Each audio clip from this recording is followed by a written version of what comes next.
Alright, tool review time. I'll be reviewing the Swag Off-Road portaband stand with the Milwaukee deep cut bandsaw.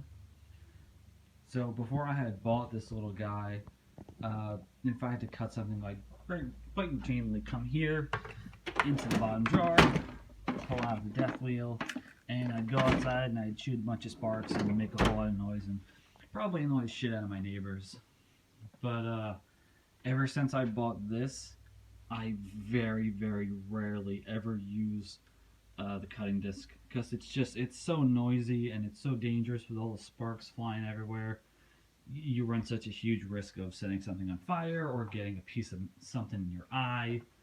So I use this a lot now.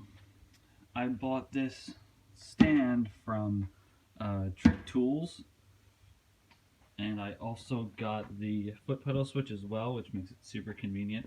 When you buy the stand, it comes with this little strap right here to put on the trigger to hold the trigger in place.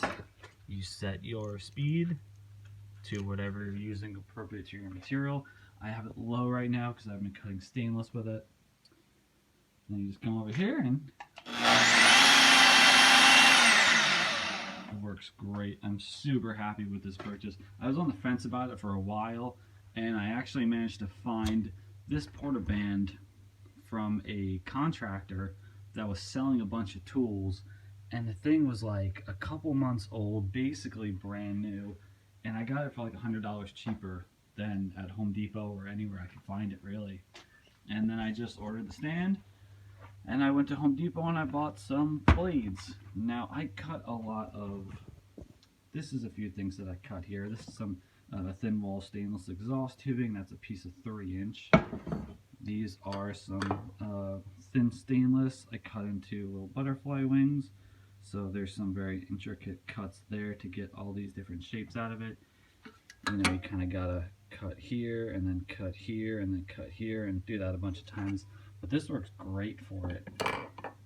And I also cut some thicker stuff as well, like this threaded rod. So this blade, this 810 blade, ends up working great for me. That's the length for this particular model. So you want to make sure that you have the correct length for your model blade. Now you can use a Milwaukee blade on a DeWalt or a Harbor Freight as long as you have the correct length. So you want to check that, make sure you have the correct length.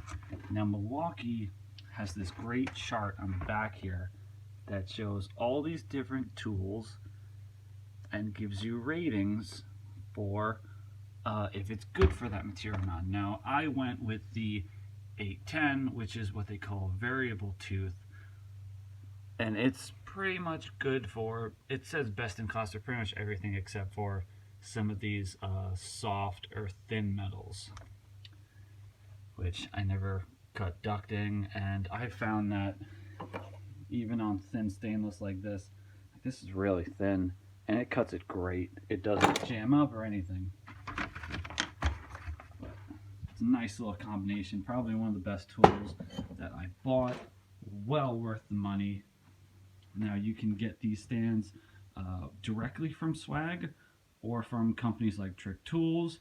I think you can get them like on eBay, but make sure that you get the one that's made for your bandsaw, because there are different bandsaws and they mount differently.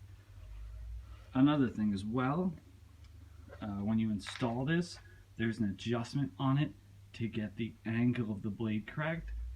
So you're going to want to get, if you don't have some way of checking it, you're going to want to get some type of square that you can then set up and check your blade to make sure it's nice and straight. But the adjustment on it is super easy, very convenient, and yeah, well worth the money.